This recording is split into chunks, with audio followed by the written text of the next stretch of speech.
The following is a Comfortably Zoned Radio Network production.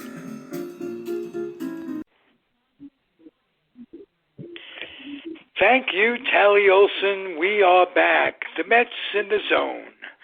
Comfortably Zoned Radio Network. I'm Ralph Tycho, and two of the three mavens are with us tonight. Robert Cole, how are you? Okay, doing good. Good. And Bernie Rose is here. Doing well. Nice to be here. Nice to have you. And Marty Rose is recovering from hip surgery and doing quite well, I understand. Bernie spoke with him today. He's going to be up and walking tomorrow. And presumably he's going to be released from the hospital if all goes well. Right. And we're grateful for that. I don't know who we can be grateful to. It's difficult being an atheist, you know what I mean? There are times when you really need to have spirituality. Well, you know, guess what? You can have spirituality and not have a face to your God. So I'm grateful for the spirits. And on that happy note of religion, let's start to talk about Met baseball before we lose 99% of the audience right there. How about that? It can be done. It has been done. And I intend to do it someday again, but not today. Let's keep everybody happy and go from there. Start with you, Robert. You've been away for a while. What's going on with the Mets as you see it? Well, they're in a dog-eat-dog battle with the Braves. They maintain going into tonight a game-and-a-half lead. The Braves are playing the Nationals, I believe, and the Mets will either have a one-game lead or a two-game lead going into tomorrow. And right, they've got an off day today. Correct. And who did they play when they come back? They're hanging in there, so that's all we can hope for. Robert, the Mets have Miami tomorrow. Oh, okay. So both Atlanta and the Mets are playing two fairly mediocre teams, let's face it. Speaking of Miami, surprised me, Don Mattingly won't be back. You guys are closer to what's going on, so let's talk about that a little bit. Bernie? Oh, did that come out today? Yes. Yesterday. See, I didn't hear it. Yesterday was all football for me. Well, not at 4 o'clock. It was all football, but but yeah, no, I didn't know. Well, you know what? It's not his fault. I mean, I don't know whether he's not a bad manager, but you got to have a team. You got to have a team. Yeah. And it's not his fault. And how long are you going to go with a guy when the team's not doing anything? That comes with the territory. Unfortunately. So look, they got rid of him and they brought Doc in, and look what Doc has done. Of course, they got new ownership, and the whole. That wasn't Mattingly's fault either. He went to the playoffs every year, so or just about. But anyway, go ahead. No, I was going to ask Robert what his impressions were. Probably Miami is looking to go cheap. Matt Mattingly demands a fairly decent salary. They probably figure they're not going anywhere for a couple of years. They'll bring in a guy at a minimum manager's rate and see what happens. I'm sure that's part of it. And maybe someone younger to communicate with the prospects coming up. like the Mets did with Rojas a few years ago. Yeah, and how did that work out? Well, in terms of developing, no, it didn't work out good. No, it didn't. No. You try to think of something on the run. How did it work out? Good? No, it didn't work out good. Now, I've never really. The interesting thing now with Mattingly is if the Yankees get eliminated early, okay, does that put their manager in jeopardy and possibly Mattingly goes there? Wouldn't that be something?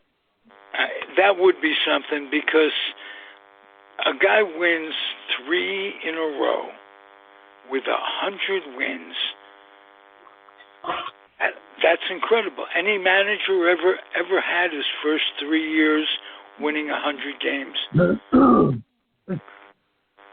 but Steinbrenner fired Hauser after his first year winning 103, I think it was, and fired him because they didn't make it to the World Series. Right. Yeah. Well, Steinbrenner, the first Steinbrenner, was a little impatient at times. You think, huh? Yeah. I'm guessing. Rest in peace, Billy Martin. And I will say that Steinbrenner has to be responsible on some level for not Billy Martin's demons, but increasing Billy Martin's demons. They drove each other nuts. That could very well be, yeah. But Billy Martin had many, many demons well before he got to the Yankees with Steinbrenner. Well, that's true, too. That's true, but the only job he ever wanted was to manage the Yankees.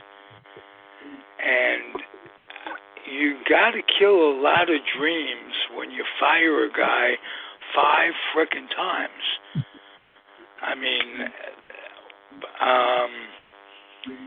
I'm not making any excuse for Billy Martin.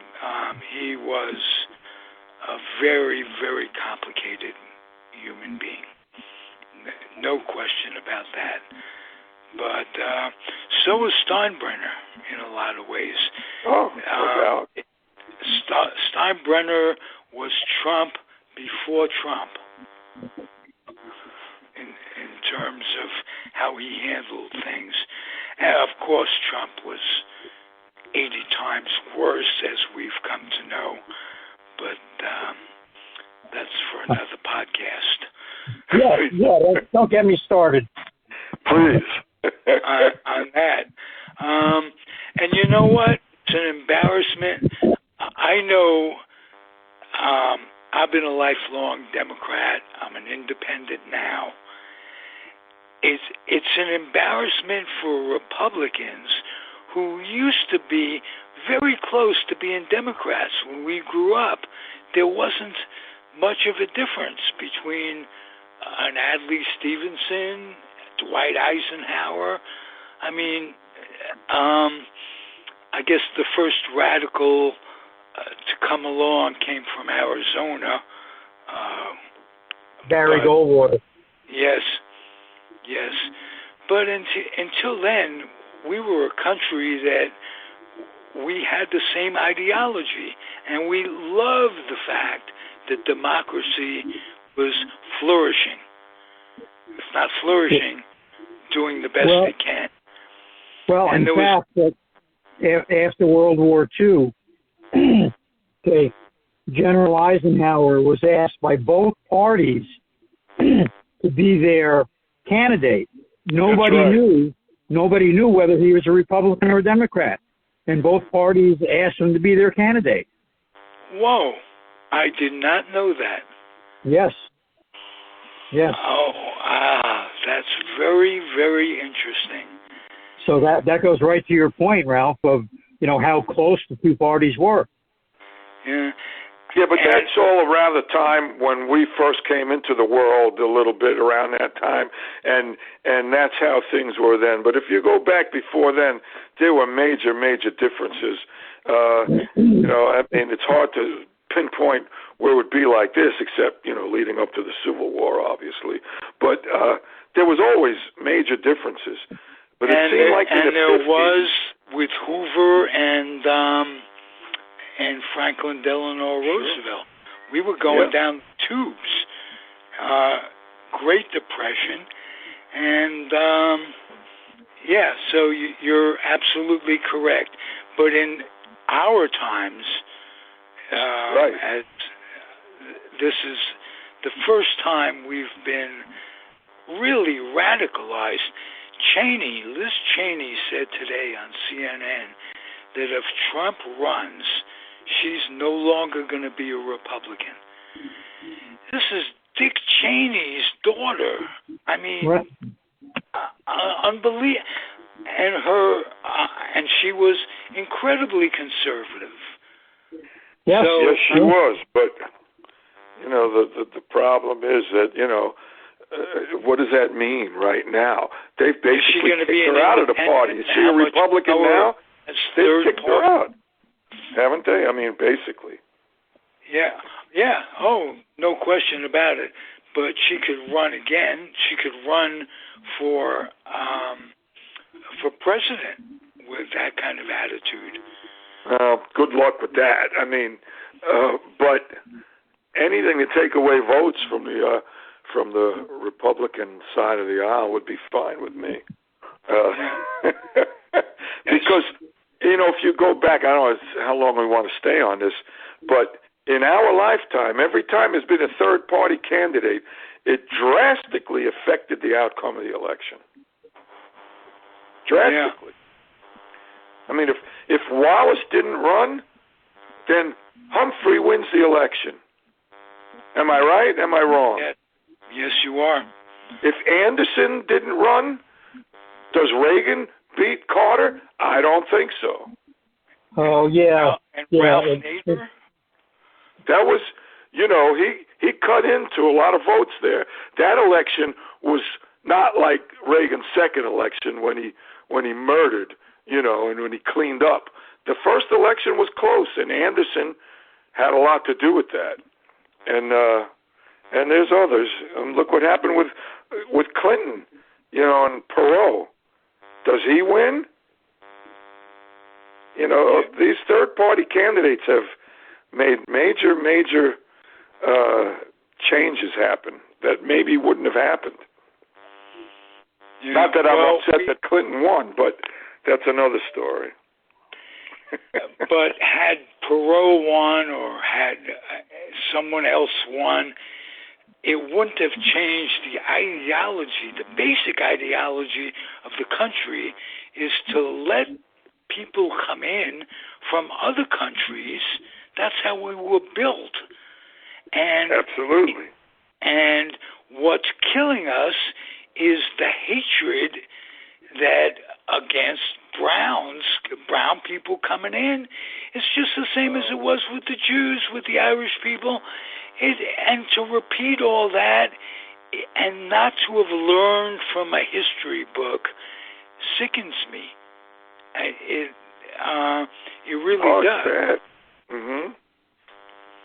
So I don't know what the answer is, but it may not matter with nuclear sabers being rattled these days.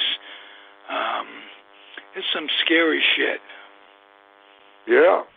Well, that's another show for another time, Yeah. I think we should talk about Pete Alonso. Okay, let's do that. What a tremendous week 2 weeks he's having. 2 3-run clutch home runs arguably kept them in the pennant race at this point. That losing those games without it, at the time, they were floundering, and they've come back to holding their own with Atlanta. Speak to Atlanta's weaknesses and powers, starting with you, Bern. Are they for real? Well, they're definitely for real.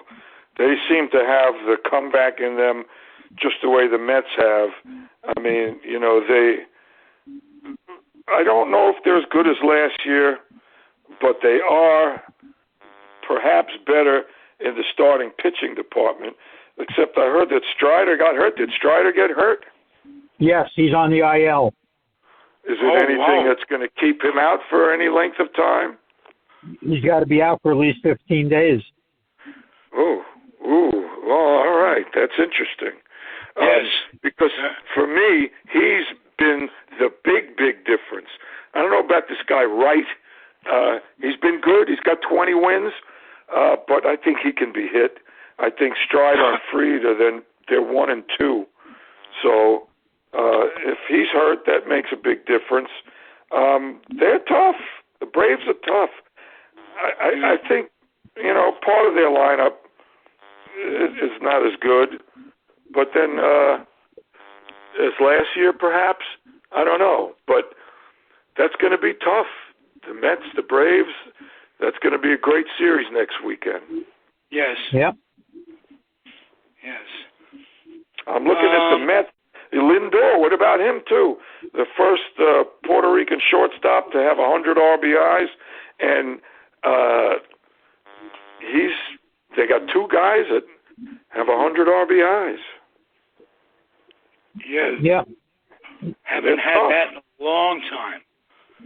And that was Scherzer yesterday, I believe. Yes. So, yeah. I mean, Oakland's nothing to write home about, but still, when you go and you only give up 1 run, and it's only your second start back, is it? He's ready to go, which is good. Was he pitching a perfect game for 6 innings in his first game back? Yes. Wow. So if he's going to pitch like that, and DeGrom doesn't get smacked around like he did the other day, which, you have to think is a one-off or an aberration, that's an awful good 1-2. I'd put that up against Fried and Strider. Strider's put it up against there. And I'm not going to ever hope for a guy to get injured, but I don't have to pretend not to be disappointed when some guy gets injured. Let's put it that way. Because all teams go through it, and so Strider, them losing Strider, is okay with me. Without here's what's going to come down to, and we've talked about it the last couple of weeks, or at least I did, that first place or wild card, because the Mets and the Braves are in a great position, because that second place team is not going to face the Dodgers in the divisional, and the wild card winner on the other side is. So if it's the Mets, then they have to face the Dodgers and presumably the Braves. If it's the other way around, How is that determined? They've already got it set up. I know they do, but what's the criteria for setting it up that way? I don't know why they don't reshuffle after the round. Because if it turns out that the 6 beats the Cardinals, whoever the 6 is going to be, why wouldn't the 6 play the 1 seed? But it's not. I don't know why baseball does it like that. Because the Dodgers are getting the winner of the 3 and the 4 wild card. And so if the 6 beats the Cardinals, then they're going to get the Mets if the Mets hang on to first place. Or the Mets will get the Cardinals if they don't. So the Dodgers for having the best record, and maybe what turns out to be the best record in the last 20 years. Certainly, they win a couple of more games. Have to play the Mets and the Braves most likely back to back. That's rough. That's your reward for finishing in first place. Yeah. Well, every team in that league that's in the playoffs is a good, solid team. No doubt. So it really doesn't matter. I mean, even the Phillies, they come at you with Wheeler and Nola. That's not bad. Not bad at all. No. And they did us right this weekend. That was a good series. And I think they did the same as the Mets did. Atlanta did the same as the Mets did for the last couple of days. So we're looking forward to exciting times. Let me ask the question about Marte. What is his status for coming back? They're waiting for him to be able to throw. Okay, he's starting to do baseball things, but he has not yet given, the okay that he feels well enough to throw a baseball. So that's what they're trying to wait. They're hoping possibly to have him back by the weekend. Can he grip the bat? I believe he can grip the bat, but he's not happy with the way he feels at this point. Okay. DH is a possibility then. Possibly, yeah. But I think they want him as healthy as can be because he's probably the best right fielder in baseball right now, and they'd like to get him healthy if at all possible. Yeah. Interesting. When they got him, they were looking at center field, and they had discounted Nemo. Do you remember what the circumstances with Nemo was back then and why they turned it around and put him in center, Robert?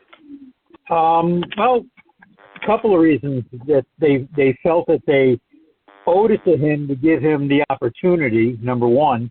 Number two, Marte has a right fielder's arm, okay, and Nemo does not. So it made more sense to Buck to put Marte in right field, and as we've seen, he has a tremendous arm. And Nemo has made himself into a better than adequate center fielder. So it's worked out very well, the way it was. But I know initially everybody thought Marte was going to be the center fielder. I don't think that's what Buck Showalter envisioned. Okay. Other questions I wanted to ask? I wanted to ask Bernie how it feels. You were a Met fan for a short period of time there. How was the adjustment to being a Dodger fan again? I know it was tough for you. Now that's funny. When the Dodgers are not in it, I love to see the Mets. I understand. But I also remember reading in writing, I'm a Met fan. Did I notice a little sarcasm on that line? Not sarcasm, irony. I'm never sarcastic. I'm ironic. I'll tell you what. I mean, they haven't played in the postseason very often, but the couple of times that I recall that they did, it certainly was very exciting. Okay. and they, unfortunately, if Seager would have, thrown to third base, the Mets might not have even won that 5-game series a couple of years back. But I think he was a rookie that year, maybe. Unfortunately, he made a mental mistake, and it cost him that game. But there's been some great playoff series with them, and if it comes down to that, it's may the best team win. Hey, I'm still getting over the Dodgers beating the Mets in '88. Well, that was something. That was the series, the ultimate series between those two teams were played there. They really broke my heart. There was a line mentioned on Law and Order about the Mets. Oh, I'm a Met fan, So one of the cops was complaining. And Tally asked me, what is it about the Mets that causes that people talk that way? Why do you guys talk about what's the problem with being a Met fan? Something to that effect. And I said, do you have about 3 hours? How about 3 months? Right. 3 years. 30 years. Well, that was Hershiser's year, really. But not only that, if Sosa didn't hit that home run off of Gooden, might not have even had a chance to be that. Yeah. Well, that was some series. If Grandma had wheels, we'd all be bicycles. So, big if. All right, guys, let's hope for a good, healthy week and get through the hurricane, guys. I'm in California. You guys are both in Florida. Best to you, because this is supposedly the biggest hurricane since hurricanes, and it's the biggest crowd ever. And I'll ask you. So we got to get into a little bit of politics. What's with Rubio and Trump? He was his man for a long time. What's the rift? No. You're talking about DeSantis. DeSantis, I'm sorry. Why do I keep... I've said that before. Rubio, change the names, protect the innocent. But DeSantis, I mean, he's an equal jerk. They're along... Why are they at odds? Okay. DeSantis would not have won the primary for governor, okay, had he not gotten the endorsement of Trump. DeSantis would not have won the governor's race had it not been for the help that Trump gave him by coming down here and making speeches for him. Okay, and that he was running against a very, very weak Democratic candidate. Bernie probably remembers that. Okay, now, DeSantis is the heartthrob of the Republican Party and taking the thunder away from Trump. Trump wants to run again in 24. Okay, DeSantis is going to be running against him, and so Trump's attitude is that this piece of shit whippersnapper who I brought along, and he wouldn't be where he was if it wasn't for me. Now he's turning on me. So, well, he's truly, and it certainly appears that he is wanting to run. He's got to feel like his time is now, and if Trump's in the way, then Trump's in the way. It depends whether the party's going to go along with him or not. But he's doing his very best to out-Trump at being Trump with the nonsense that he's been doing lately. So, I mean, the party is so obtuse. It's so upside down right now. You know, I don't know. But you're right. That election with what was it, Gillum? You know, 4 years ago was very, very close. Very close. Gillum, after the election, you know, he had his own problems. He self-destructed, and he'll never run anywhere again.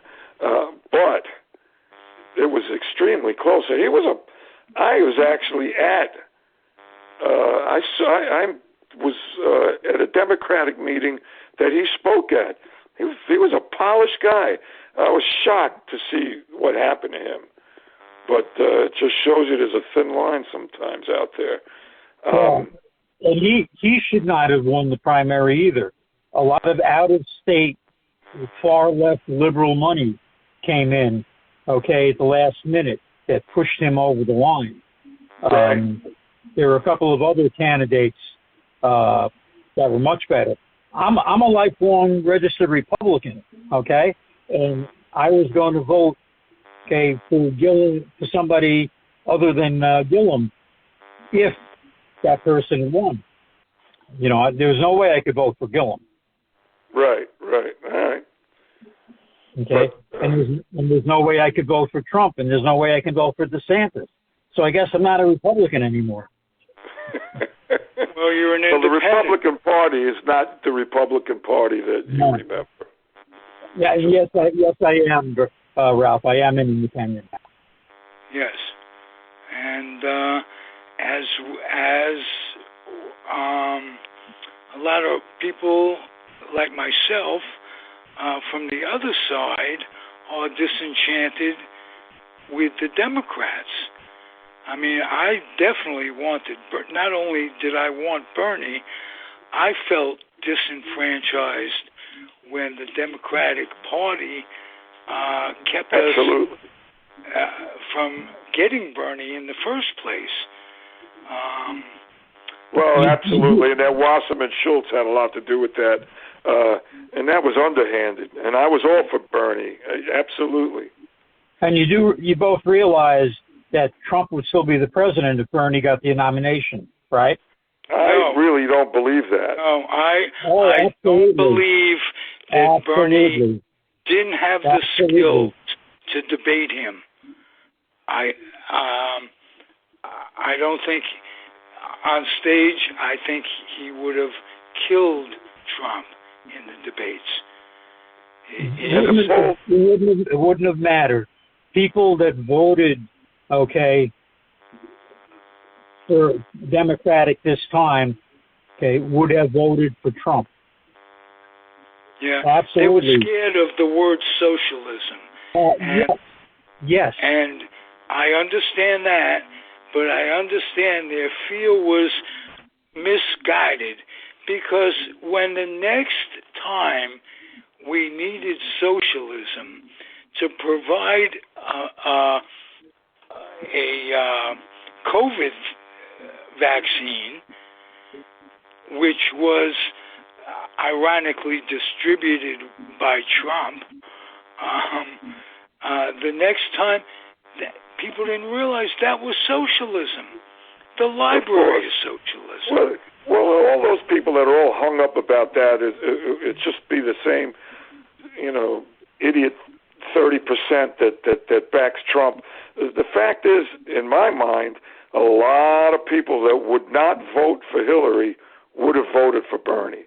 And there was this whole anti-Hillary, anti-Clinton, wing of the party that just wouldn't vote that way, and they would have voted for Bernie. Yeah, I'll always believe that, and he couldn't have done worse. I mean, she lost, so what are you going to say? Hey, I wouldn't be adverse to doing a political show sometime. I know Mert's not into that at all, and if he is, he hasn't mentioned it to me. But I would like to do a political show with you guys from time to time, and I think we have a lot to talk about. No question. Yeah, fine with me. Just let me know. Absolutely. Good, because baseball consumes this station, and from time to time I get, we talk about other things, and I couldn't think of two people that are more articulate and well-spoken than you guys, so I'll arrange doing that. Good. Okay. Thanks, Ralph. Yep. Hopefully, I won't throw my shoulder out while I pat myself on the back. Hey, it's 8-0 Braves in the 6th inning, so it's going to be a 1-game lead going into tomorrow. Yeah, right. It was 1 in the loss. It was 2 in the loss column, or 1 right. in the loss column. One in the loss column. Yeah. So that doesn't change, and that's what's important. I'm not going to take this as a down day. I'm going to take it as a good day because we had a terrific show. Thank you. Well, thank you. Thank you. All right. Comfortably Zoned Radio Network, New York Mets in the zone with a little politics today. You'll either excuse us or you won't. It's cathartic to get it out there, isn't it, guys? Yeah. All right. Good. Be well, come back healthy, and thank you for listening, everybody. Happy trails and adios. Good night. Good night.